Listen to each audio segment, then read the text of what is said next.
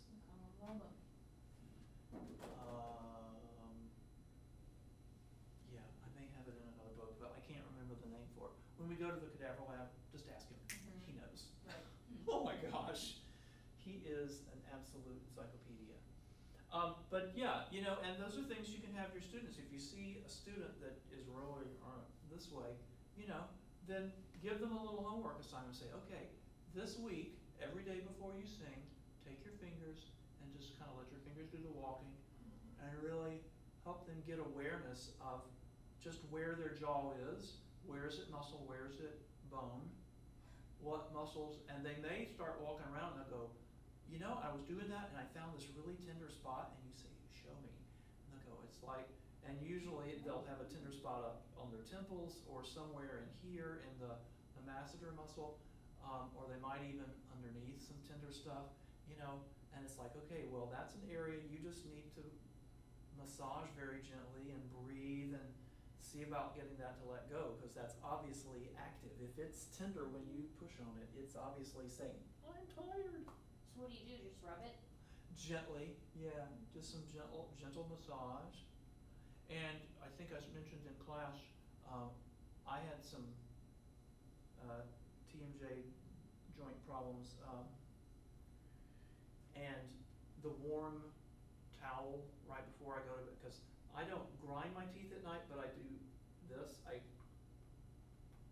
wear a night splint thing that keeps me from all the way biting down, which is disgusting, but hey, if it keeps me from being in pain, I wear it, But the warm towel and like up on your temples and stuff is really wonderful, soothing. Or you go into the shower, get the water all nice and hot, shampoo yourself, and just massage while you're all slick and bubbly, and it's great, great stuff.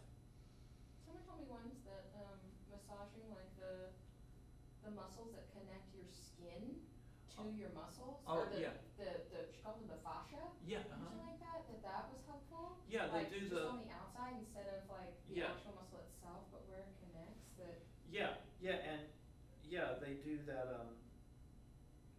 There's a word for it. They call it something. Anyway, I've had this done on my back, and they kind of lift, your skin away like that, and well, it's the same thing. If you remember in the Olympics, there was all the coverage of, the cupping that the swimmers were doing, where they put the little vacuum thing and they release, and it's getting at that same thing, that you get some fascia release. The fascia is that outer connective tissue that kind of contains the muscle. That's the stuff we always peel away when you're, when you're like cleaning chicken. It's that real thin membrane. But seriously, all of our muscles have that on there. It kind of wraps all the way around them. And in some people, like cyclists and runners sometimes, they'll get a condition where the fascia is not very flexible and the muscle, of course, is getting big and strong. And the muscle, when they're using it, you get a lot of blood flow in there and the muscle swells up. And the fascia isn't letting it, and it really is excruciating. And the surgery that they do is they go in and they slice little cuts in the fascia to basically accordion it, let it open a little bit. Yeah, a couple of years ago, I had a riding accident. My horse tripped and he rolled over my leg, and my muscle was starting to swell. They worried about compartment syndrome, where they were worried about the pocket of fascia busting due to the swelling of the muscles. So did you have that done? No, they just told me to keep my leg elevated for 2 weeks and not move. But here's some steroids. Yeah. Don't move. Just don't move. And it was incredibly, like, when I would like roll, and the pressure that would come off of it and then the pressure that was applied as I rolled was excruciating. Yeah. It's anything like to help your fascia. Yeah. I can see how that'd be Massage. Should go see Massage is my I mean, ankle for that. massage is a wonderful thing for It'll- singers. it'll- It's a wonderful thing. Regular massage, and you know, it is. But if you can find somebody who's in massage school and they have to do so many hours. There was a girl whose mother was a massage therapist at Ames, and she actually would give people massages, you know, from what she'd learned from her mother. She actually cracked some people's necks too. They didn't realize she had us like be really loosey-goosey, sort of like Stevie Wonder, and how they adjust you when you're taking an Alexander class. She had you be loosey-goosey with your neck, and then she'd just crack, crack. Yeah, I'm always scared of that. I mean, I've been to a chiropractor and had a little bit of that done. I've done acupuncture, which was actually really cool. I was going to acupuncture for insomnia, but acupuncture, massage, I've done Tai Chi, yoga, Feldenkrais, Alexander, I've done them all. And I think they're all very valuable, and for different people, you really kind of find this is the thing that puts the key in the lock and opens the door for me. Other things you can do, help your students and yourself mapping where your palate is. You know, so you can do like, nom, nom, nom, nom, nom, nom. You can feel it moving. Mwah, mwah. Goes down, and then you release on the ga. Mwah, mwah. You know, you can feel it go back up, pop back up. You can also take your tongue and kind of feel, okay, where does my hard palate end? It's entirely normal to yawn when you do these things too. And take your tongue and kind of map around, well, where is that? Or get your hands really clean, soap up and wash your hands, and then just kind of take your finger, if you don't have a big gag problem, and just kind of feel, all right, where does my soft palate start? Also, a snort is a real good awareness thing to use with a student. You know, particularly if they've kind of got the stuck sound, you know, it's like, and you go, you feel that? Oh, yeah, okay, that's your soft palate. You have control over this. You can gain awareness of this thing. Or, you know, a K, ka, ka, ka, ka, or you know, the snorts and the NG and the K, because, I mean, the K and the NG are two things where we bring our tongue and our palate kind of against each other.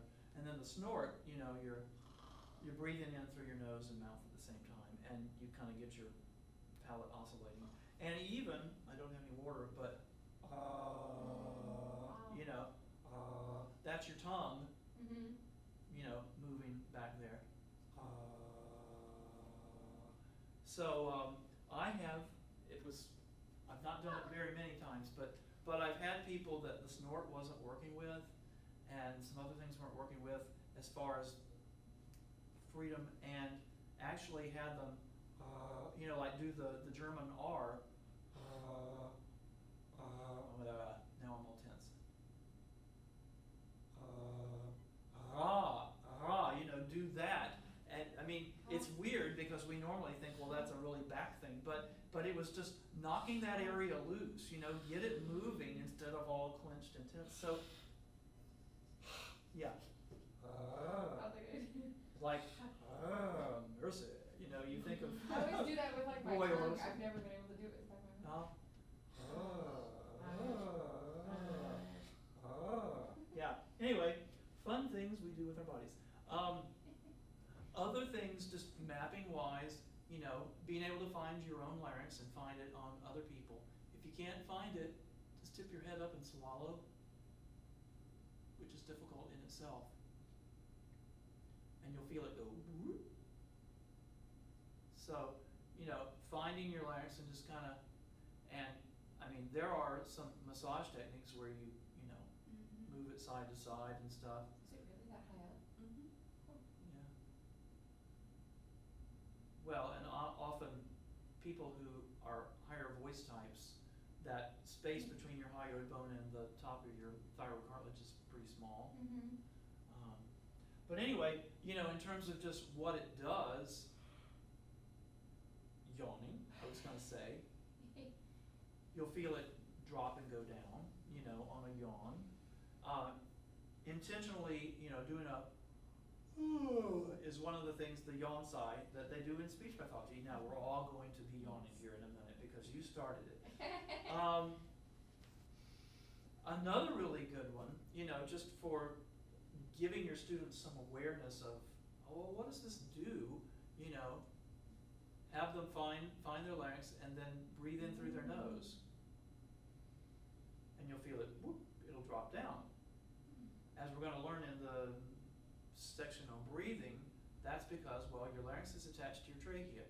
Your trachea is attached to your bronchial tubes. Your bronchi are attached to your lungs. If your diaphragm descends, it's going to pull all that stuff down. And so one of the real key indicators that a person's diaphragm contracted when they breathe, did their larynx drop a little bit? What if it's not going anywhere? Okay, stand up, let's see. So, nice deep breath in through your nose. All right, let me find your larynx and we'll see. Swallow for me. Okay, yeah, all right, I'm right on it. Okay, just nice deep breath in through your nose. It moves a little bit, not much. I mean, mine moves quite a bit if I breathe in that way. Yeah, it's like almost an inch. Yeah, I can really bring it down. And you may find you see it less on women than men. Men typically, you know, their larynx is easier to find, their necks are a little longer. I mean, as a high voice type, you know, it's not uncommon that your neck is a little shorter. That's pretty typical of sopranos, that their necks are shorter. And of course, that's why people probably thought you might be a mezzo, because you have a little longer neck, and yet your vocal folds are saying, no, that's not my natural range. My wife is the same way. For a soubrette soprano, she has a fairly long neck, so her timbre is dark because the tube is longer.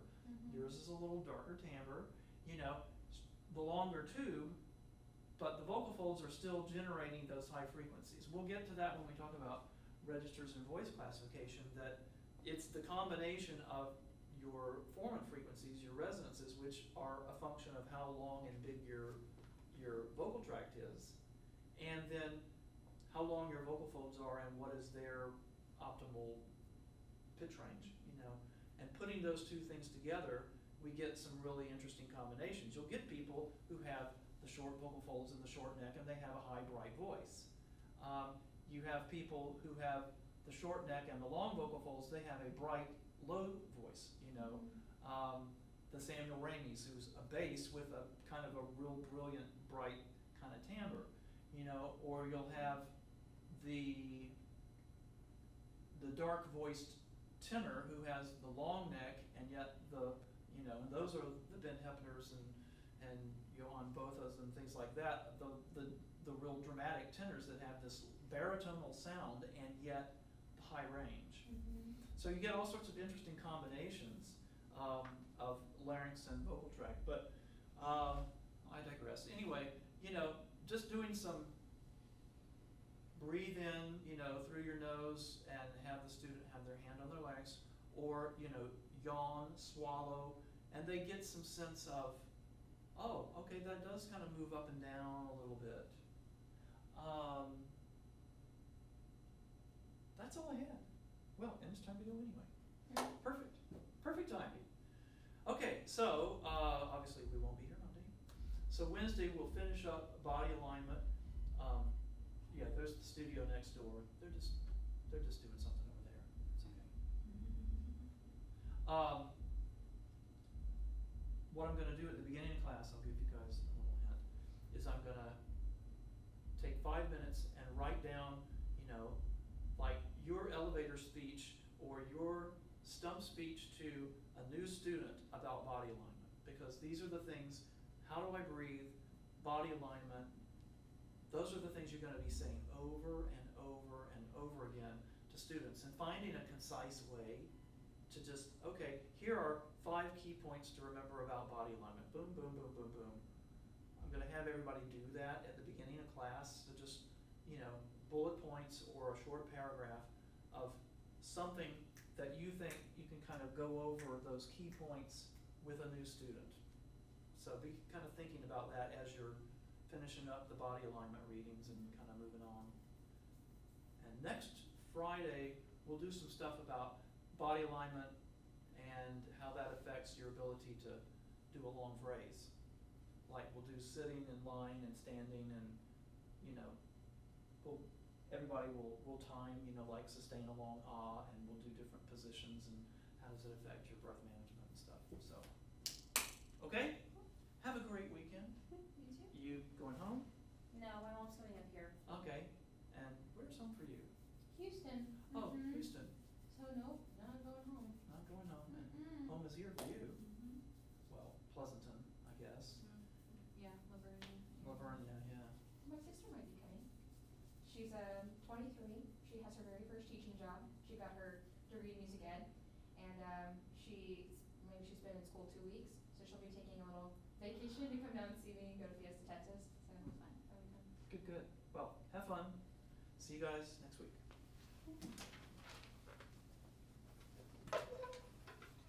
Anytime you want to stop by my office and like borrow, the ball probably needs to stay in my office, but if you want to borrow the balance board or one of my, Your McCoy.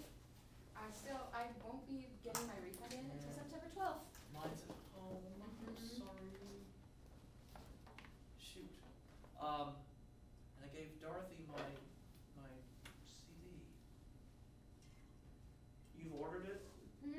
No, I don't. I have like $24 to my name to last until Oh. September 12th. Ew. So. Yikes. Do you want to take mine to the library real quick and do some copying? Sure, yeah, I could do that. Follow you in there. It's no big deal. Ooh, good, thank you. All You're right. covered. Thank you. Oh, gotta turn the camera off. All right, see y'all.